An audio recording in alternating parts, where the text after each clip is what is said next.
Okay, so this is I guess now we're transitioning more into the what you can do with all of what you've learned and for video. So now that you kind of understand the background of how it works, what kind of fun stuff you can use with it, this is more day to day or month by month what you can actually do with your business and with video. Your primary goal with using video is, as I have it up here, is the accessibility of your voice. Your voice and what you do for your business, your brand, or even your personal voice needs to get out there. Video, obviously, as you know, is a great way to do that. It hits audio. You can do a lot of different things with it. But more importantly, because first question I usually get asked is, okay, well, it's great we have video, but what can we do with it? What should we do with it? So here are a few different ways, and we'll go through individually here on what you can do with these. Web series is a great way to highlight generally continuous video of what you're doing or how you're doing it, whether it's interviewing people or interviewing topics. Vlog style is more personal. That's when you're focusing on yourself. Which you can do if you have a bigger brand or a smaller brand. Product videos are a good highlight for that. Spotlight videos, and then also highlight customers and employees. So for a web series, mostly you just want to focus on the brand or your products. You want to pick something that's repeatable for what you do. So if there's so you don't want to pick it for a product if you have a whole bunch of different products, because generally speaking, you're going to be locked into that specific product. So you want to make it general enough that you can continuously work on a different episode, either weekly, monthly, however the time frame is. This is a web series isn't just, it's a TV series or something. This is what you are doing to put out video content consistently. And then the style, two good ones would be one-on-one interviews. Are you bringing in people from like networking? Are you networking with other businesses, like-minded businesses, to interview different people? Or is this topic-based? Topics based on your business directly, an industry things that are happening in the industry, or what your business is contributing to the community. But mostly, you want to focus on frequency. Are you doing it daily? Are you doing it weekly, monthly? And the biggest thing is, like I said, consistency over the quality. If it's just on your iPhone and you're doing it every day, that's okay. For the basic level, that's fine. You're getting out content. If people are engaging with that and constantly talking back and forth to you, daily might be a good fit for you, but it's not going to be a good fit for everyone and every business. Weekly to monthly is generally where people go with producing a web series. Weekly is a little bit more involved, where obviously every week you got to have a new topic or do something that's kind of different. Web series, you can go a little bit longer with these, 5, 10, 15 minutes to interview people or really kind of get into a topic. Your core followers, which is kind of where this is geared towards, are going to look for a web series or something that's consistent that they can attach themselves to and really kind of get involved in and get involved with you. That's kind of the whole point behind this, is that people see the web series, they see what you're doing, and there's each week or every month or every day, there's a different way they can interact with you and your content. So even at the bottom here, networking with other businesses are a good way to kind of mix that up if you don't really have good ideas each week, say, to kind of do something. This is a good example of a web series that we kind of, I don't know if there's going to be any audio with this now that I think about this. Oh, there is. Welcome to Formal Fitness Friday. Today we're going to show you another exercise designed to get So this is Mike Hartman. He's a personal trainer. This was at Retro Fitness in Kenhurst. I actually produced this one.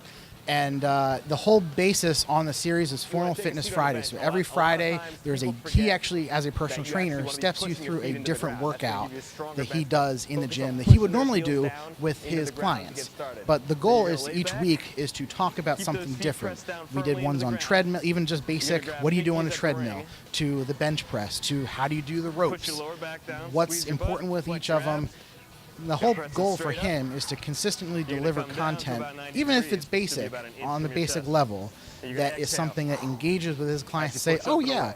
you know, this might spark someone to say, I don't usually Wanna use the bench squeeze the press. bar I'm with not all your really might? sure about it. Focus on Now, trying to bend it in okay, half you know as what? you're This pushing isn't it as away. hard as I thought Again, it do the was. speed or push it into You the know, ground. so it Abs are opens the tight. door to either Glutes new are people squeezed. or gets your old Hit that bench customers or press. clients kind of involved in what you're doing on a week-to-week, This will day-to-day strengthen kind of your basis. chest, And your it doesn't core have to be this deltoids, long. and a In little this bit of case, triceps as this well. was, I think, a minute or 2 minute each little thing. It just kind of, That right there is the bench press. yeah, I mean, that's Come pretty next much week it. for It's another not really tip from that Formal Fitness that big a Friday. deal. And by doing that consistently, he was able to build up that brand and kind of have people really engage with him, what he was doing.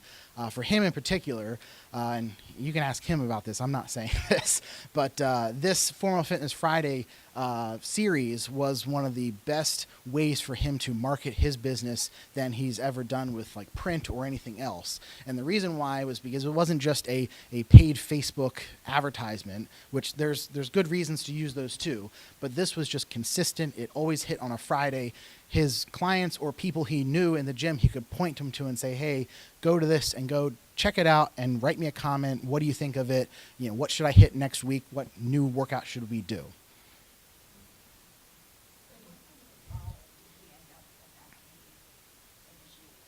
That's actually a better question for him because I didn't really track any of that. I filmed this and essentially kind of we kind of passed it off and we shared it with the magazine as well. So I don't have any specific numbers on what he did, but I know from seeing all the comments and stuff like that, it did pretty well.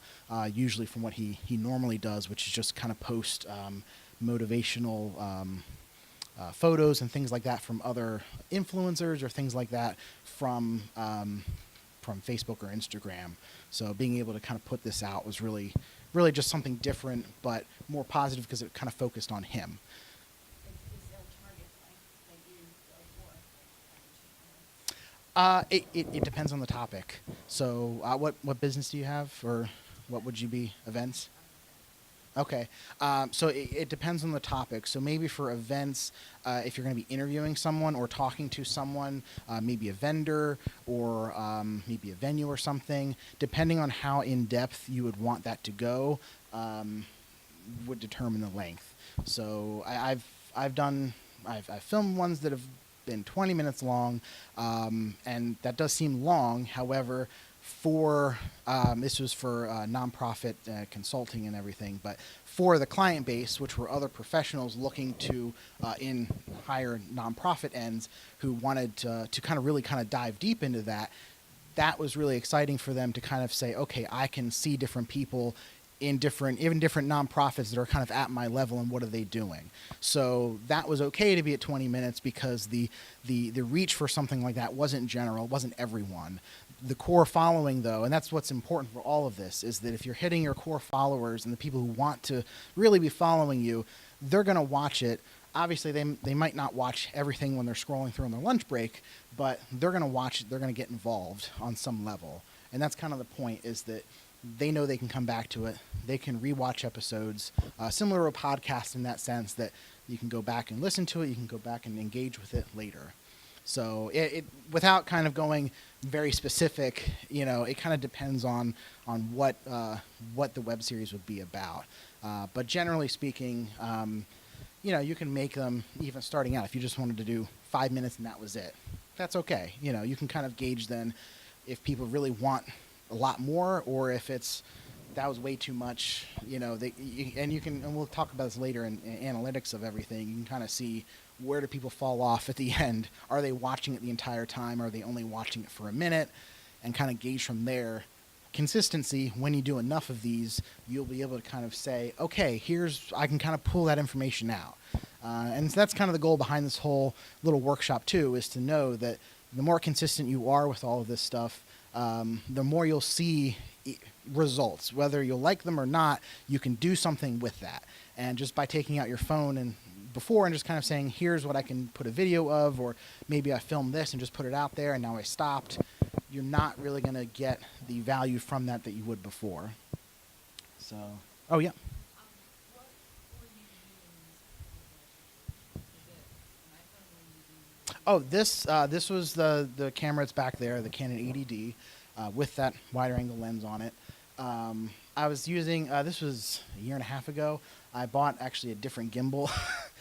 It was more of a stabilizer gimbal that I didn't really like, so I ended up doing other things with it. But it's a little bit, like I said, I can nitpick everything I do. But yeah, it was just with that camera on a stabilizer so I could walk around essentially, and it was a little bit more fluid than just on a tripod or something like that. Facebook, was this on Facebook? Yes, yeah. He has a Facebook. It's Formal Fitness is his page. Put it on YouTube first and then get it on Facebook, or go right to the upload? Oh, we'll talk about that. Don't worry, that's coming up. Yeah, so yeah, this is just the formatting, what you can do with the video, how you can kind of present it. Vlogs are another way you can kind of get information out there other than a web series. Web series, remember, they're about the brand or a product. Vlogs are about the person, not the brand. However, you might see a lot of people, even on YouTube, a lot of the influencers who, they're just vloggers. They're just documenting their everyday life. For the business aspect, yes, you should do that. However, it's not just about you and what you do and that's it.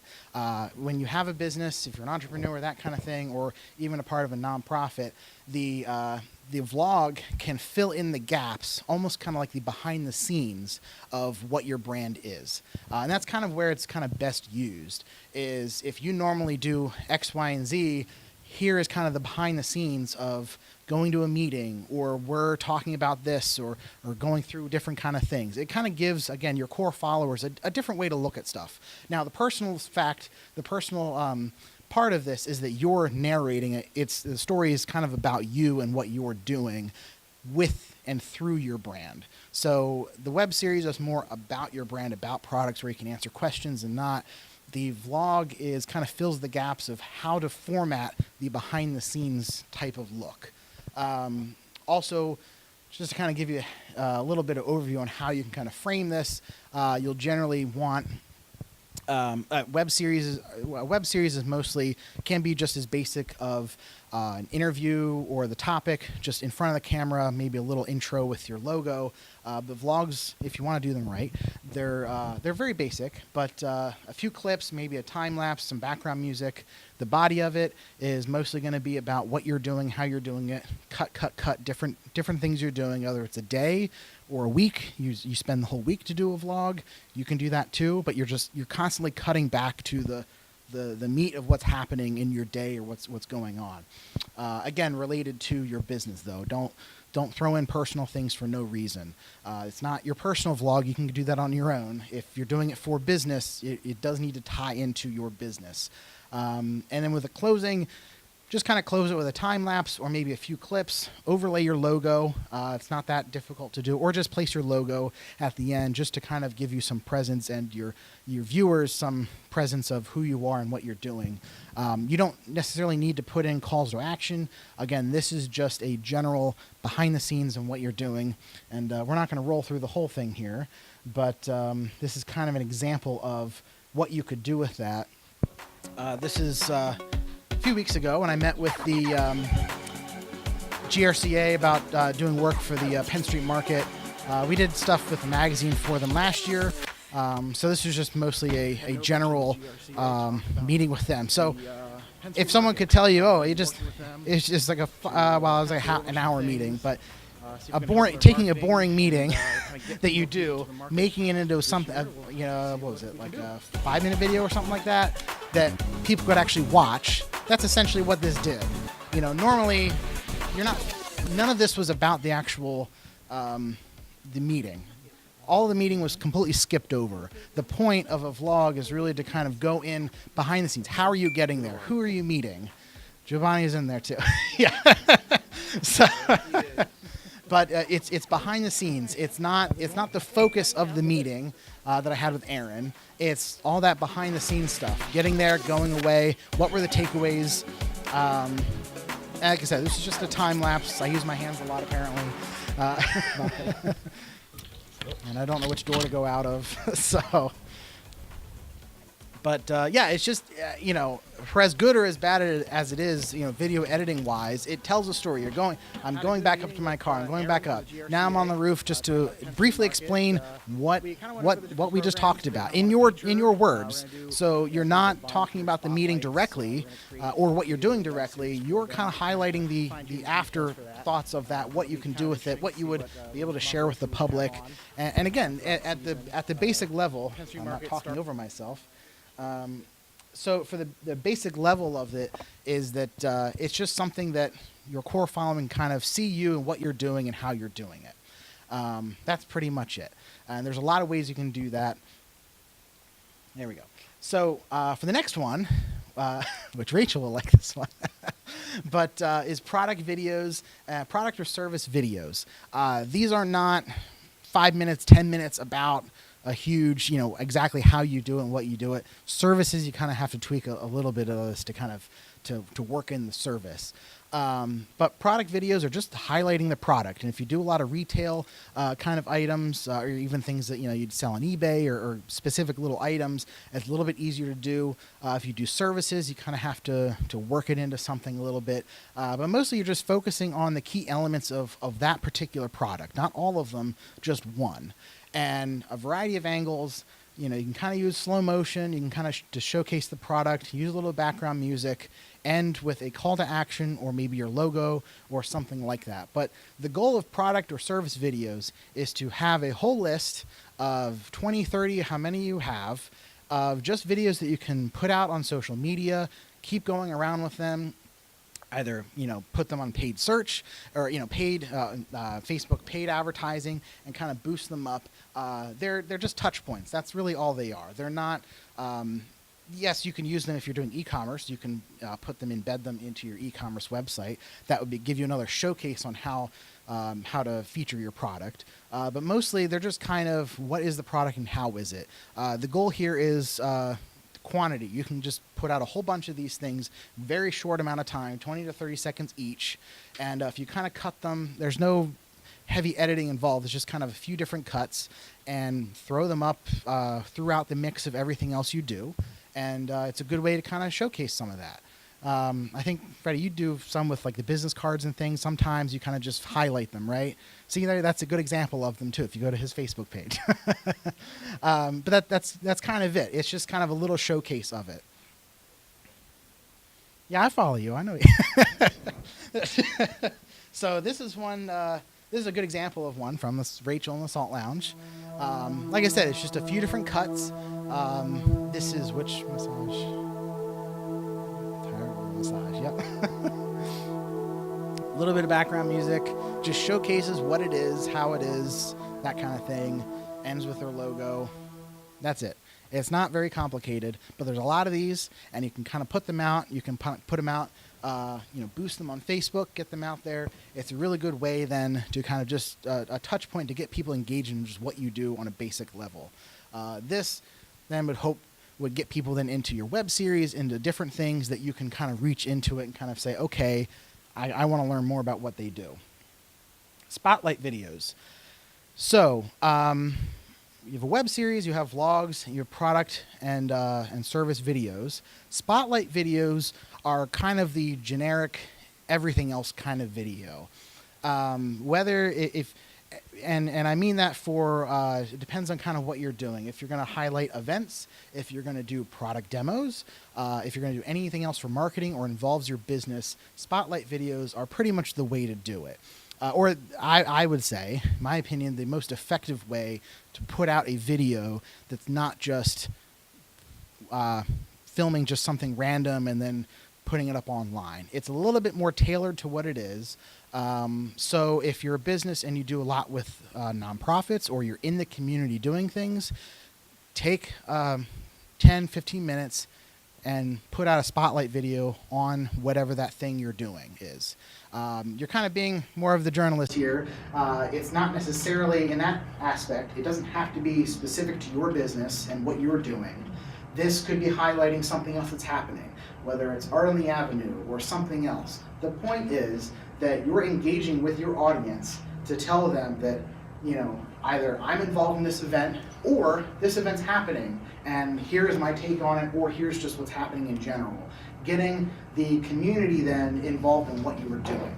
And that's kind of the point, is that whether it's your event or it could be for an event that you were just going to real quick that happens to be, like if you have a shop on Penn Avenue in West Reading and Art on the Avenue is happening. This would be a good time for just a quick spotlight video. You have a shop on Penn Ave in the middle there. This is happening around you. Instead of just taking the time to say, oh, it's happening, hey, cool, everyone stop at Art on the Avenue, it's the best thing ever. While you're there, just put together a small interview, a person or two people. Gather some B-roll. B-roll is just the shots of maybe people walking by, maybe people picking up stuff, just the other video that you wouldn't normally use for whatever else you do. And just before you kind of do this, kind of go storyboard it a little bit. Make sure there's a beginning, middle, and end with it. You know, you're not just there to interview someone and hey, that's what they did. Ask them a few questions and hey, how do you like, in that case, you know, how do you like the Avenue? You know, what do you think about this day? What do you like about art? That kind of thing. If you're doing an event on your own, you can interview your employees, or you know, if you want to, you can put yourself in that interview spot as well, just to kind of, even if there's no one else there, just to kind of put yourself in there to kind of talk about it.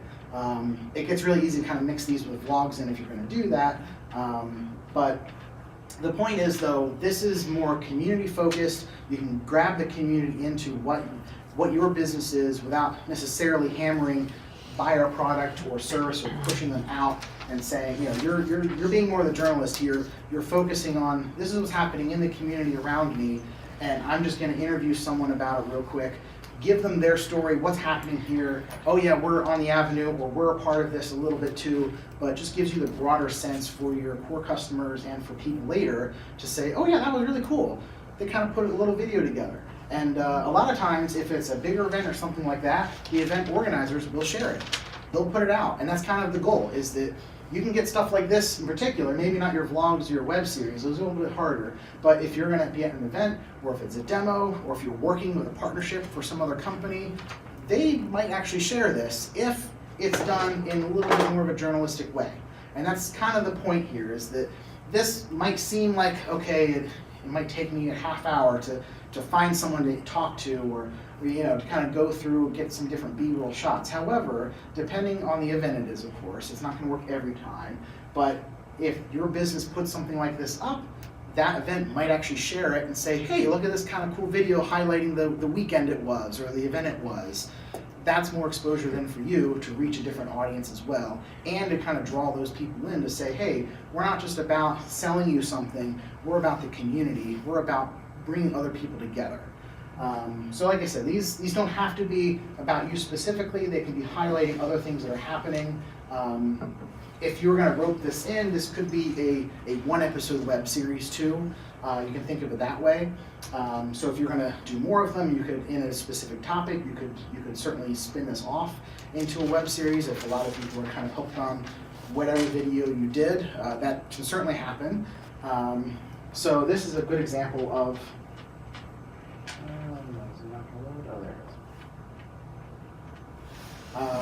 so I was there as the magazine, of course, not specifically with Dunkin' Donuts, but it features Dunkin' Donuts. This is very similar to the kind of style you put together. Dunkin' Donuts was donating to the Greater Berks Food Bank, and they're also there to volunteer that day. So if this wasn't the magazine and a story, this could have been easily something that I, as Dunkin' Donuts, or as your business, could have just thrown together while you're there. Instead of just taking a photo and saying, hey, here's all our employees, you know, taking their time at the Greater Berks Food Bank, you just put together a little interview talking about what they're doing, why you're doing it, why they're passionate about it. Monetary donation, and we want to hear And giving a little bit, time. you'll see a little bit of B-roll, just back and forth about, well, this kind of goes a little bit more of the story of how they kind of got from one place to another, but just some B-roll of how they're putting different boxes and food in boxes and kind of shipping it out.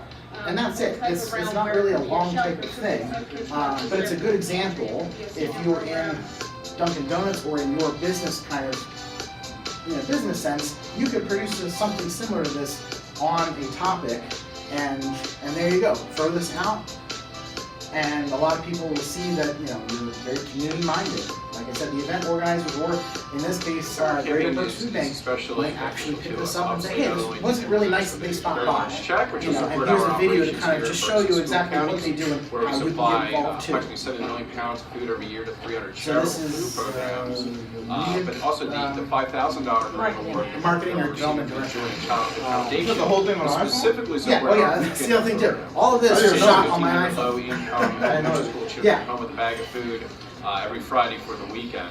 So that's the other, But that's why beyond I remind myself. substantial financial funding, we so also I wanna put appreciate that the down fact there, that is that Dunkin' all of helps us this spread was shot awareness. completely on my The Rose Hunger iPhone. I did have my campaign DSLR runs with me, entire month however, from I was Thanksgiving to the end taking of still the shots year, every year. of everything Through that happening campaign to really while help spread I the was word to their put customers, that down and not just only had it in about front of me the to Greater Brooks roll Food Bank, video what we instead of do, changing but more through the settings a importantly, little bit quicker. about local For the pace culture of everything and how happening, it's all individuals can happening help for like us in half our mission hour, of so feeding if the everyone running those around who are hungry. everything's a But lot we easier. also too appreciate that but- you can show Are you on your not gimbal just there? for check presentation, but No, also this sit was around actually volunteer. just handheld. They're truly Again, a I just had it in my wonderful pocket and I partner, pulled it out. helping us This is the with mic off of the funding, iPhone too. volunteering, and spreading But awareness. again, this is within, like, he's like right here. So he's not that far at all. He's very close. So you were doing one of these and you know Yep. how to keep it on Yeah, his it face. was like right here. He was like right here to me. He was close, but again, when you frame it up correctly, all of that looks just fine. And none of this was crazy editing. There's no really weird transitions. These were literally just cut. You just take out the ends of when I put the camera down, or maybe this, I filmed this for like that for 30 seconds. Well, maybe I only need 5 seconds of it. But yeah, that's pretty much what you can do even on your own. Yep. I don't know if you'll end up getting to this, but when you're putting music on, do you source that from somewhere in particular? Oh, You have I the do. files? Yeah, I do. That's a good point. I didn't actually put this on here, but I do. I use. There's a bunch of different places you can go, but I use well, I guess it used to be called Audio Blocks. Now it's called Story Blocks. Essentially, it's a royalty-free music subscription service.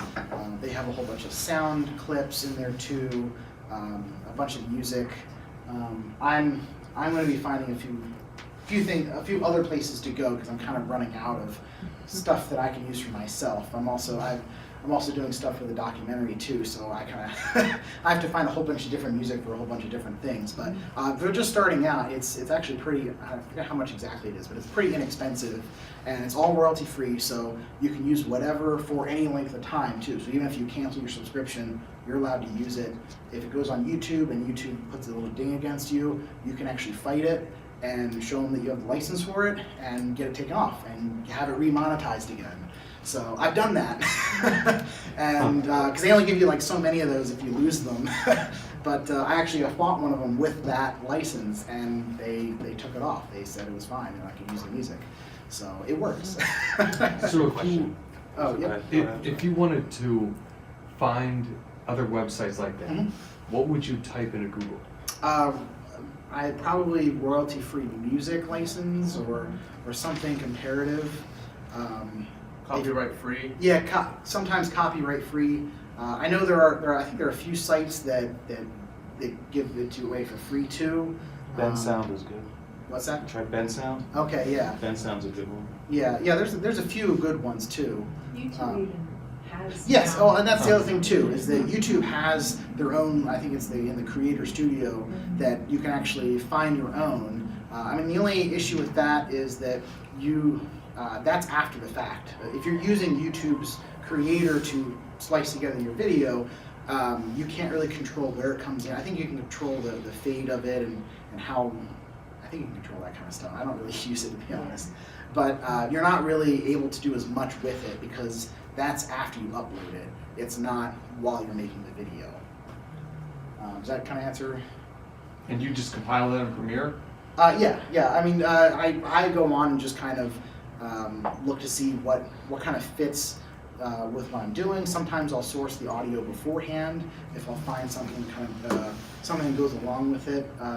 You just kind of have to go on and figure out what kind of style you want your background music to be, and just listen to a whole bunch of stuff. I mean, it's Cool, thank you. yeah. There's no really. I've tried to figure out because there's thousands and thousands of audio tracks on there, and I've tried to figure out a better way to do that, and there's not really a good way besides just listening to stuff and figuring it out. And then if you find keywords that of stuff you like, you can search for that later. Okay. Customer and employee videos are just kind of give you a background into who your customers are or who your employees are.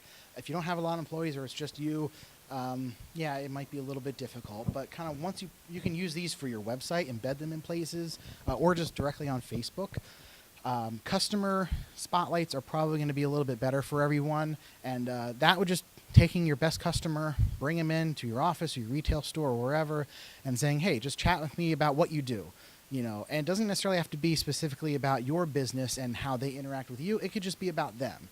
But the point is, though, you can use that on your website or social media to kind of say, hey, this is one of my clients, and this is just what they do, and that's just it. This kind of it takes the written testimonial you'd put on your webpage and just takes it to another level. That's kind of the whole point to it.